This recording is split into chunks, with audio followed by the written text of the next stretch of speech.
Dear students, a very warm welcome to Angrejimaster, your own YouTube channel. Today we are going to do Chapter 5, The 100 Dresses Part 1, written by Elsa Esther from Class 10, English Literature book, First Flight. In the present video, we are going to discuss the summary of this story in detail. The present story is a very sensitive account of a poor young girl who is judged by her classmates. It's a very moving story, a very relevant one even in today's time, as it focuses on the issues like peer pressure, bullying, and racial discrimination. The adage, strong people do not put others down, they lift them up. They use bricks thrown by others to build bridges, fits well on Wanda, the protagonist of this story.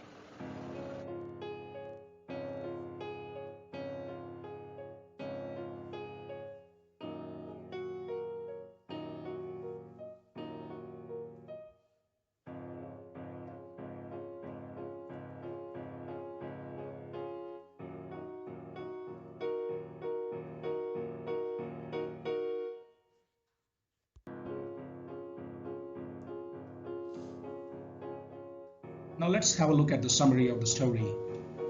The story is set in a school. It revolves around a girl named Wanda Petronsky and her classmates Peggy and Madeline, who made fun of her. It was Monday.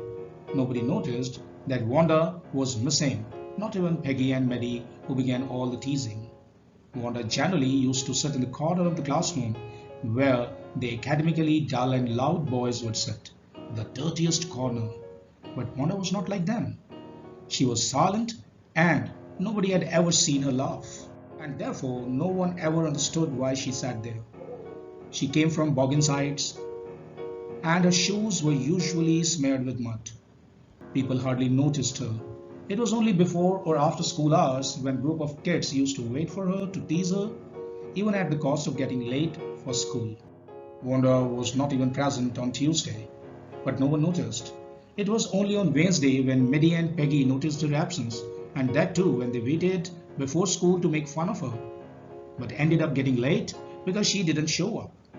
Peggy was the most famous girl who wore good and tidy clothes. She sat with toppers of the class in the front rows.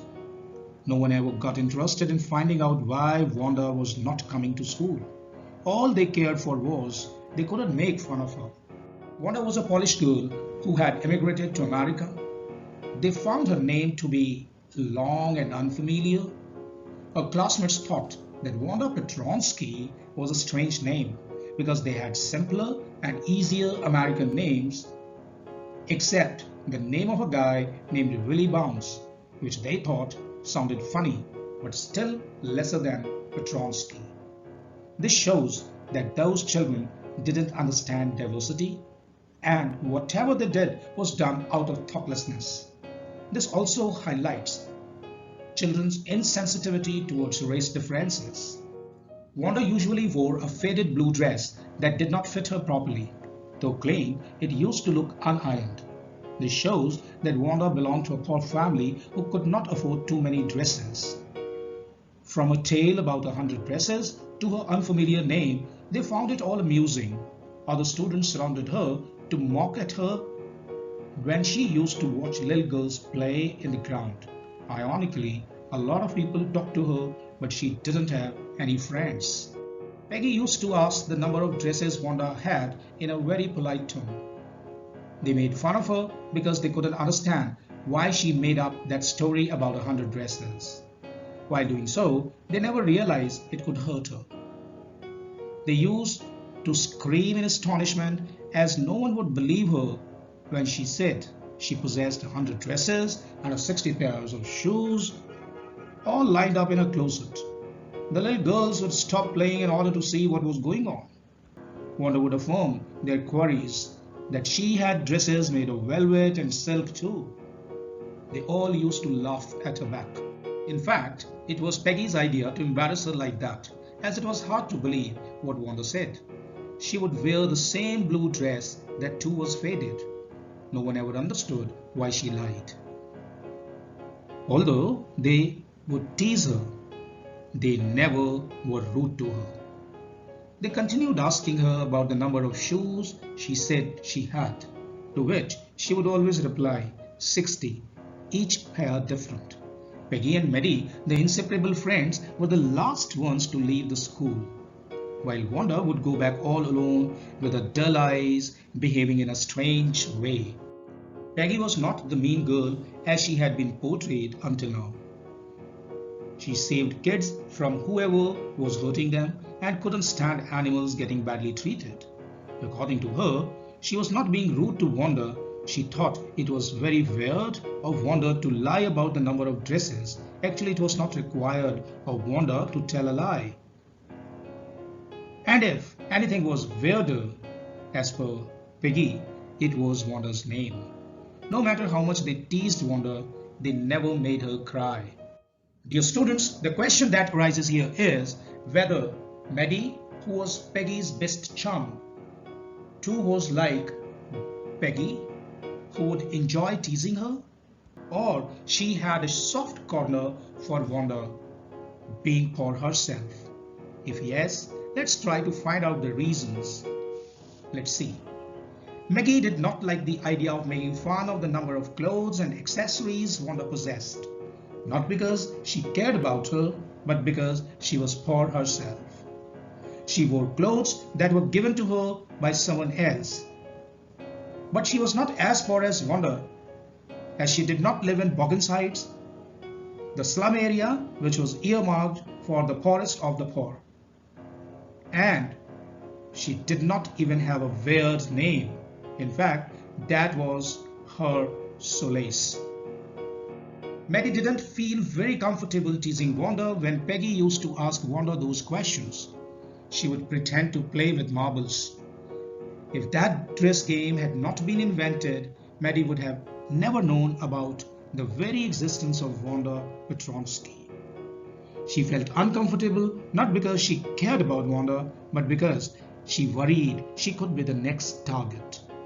Although she was not senseless enough to say she had 100 dresses, she still wished that Peggy did not tease Wanda. Maggie and Peggy got late for school that day after having waited for so long for Wanda. When Wanda didn't come, Maddie was secretly happy as they could not get a chance to make fun of Wanda. She could not study properly. All this time, she kept thinking about writing a note to Peggy telling her to stop making fun of Wanda, which she did write after finishing maths class. She did so because she knew she did not have the guts to say it on Peggy's face. While writing the note to Peggy, Maddie got a shock when she imagined herself being the new target for Peggy and the girls. She was afraid what if they started asking her where she got her dresses from. Maddie's mother got those dresses transformed with new laces and ribbons so that none of her classmates could identify them. She wished Peggy stopped having fun with Wanda on her own. Suddenly, she ran her hand through her hair as a gesture to drive away all those thoughts. She said to herself, Peggy is the most liked girl in the classroom, her best friend, and so she couldn't be wrong. Thus, she tried to justify Peggy's stand and her position, and hence she tore and threw that note away. She was also afraid of losing her friend Peggy in case she would give that note to her. After Maddie had cleared her thoughts about confessing to Peggy, she started thinking about Wanda. She thought that Wanda was just another girl living in Boggins Heights who hardly spoke to anybody. She remembered when Wanda talked about her pale blue and jungle green dress paired with a red sash. The girls would make fun of her by saying that she would rather look like a Christmas tree in that dress. While thinking about Wanda, Maddie began thinking about the drawing contest in which the boys had to design motorboats and girls had to design dresses. Peggy was the obvious choice of the class because she was the best artist in the room.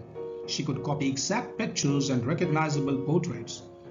But she got to wait till the next day, when the result would be announced.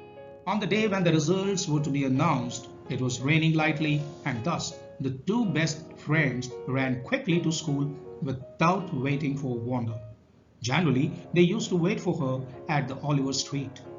Even if it were not raining that day, they wouldn't have waited for her because the day was crucial as the results were to be announced.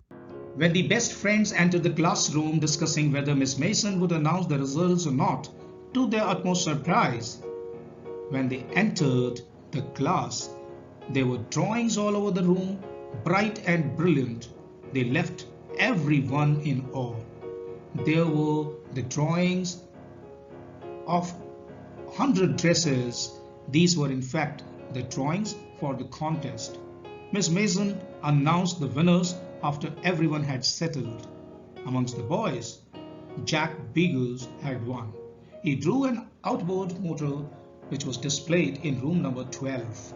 Miss Mason then talked about girls' submissions. She mentioned that there was one such girl who had submitted not one, not two, but 100 designs, each so beautiful that the judges felt that any one out of them was worthy of the gold medal. Miss Mason very proudly announced Wanda as the winner of the competition. She continued and sadly mentioned that Wanda had not been coming for many days, hoping she would be there the very next day. She instructed everyone to look at the flawless collection, to which everyone applauded and whistled. Maddie and Peggy even saw the blue dress that Wanda had talked about. It was beautiful. Peggy sighed, "I thought I could draw." Which means that the drawings left her dumbstruck and she magnanimously admired Wanda's work without showing an iota of jealousness.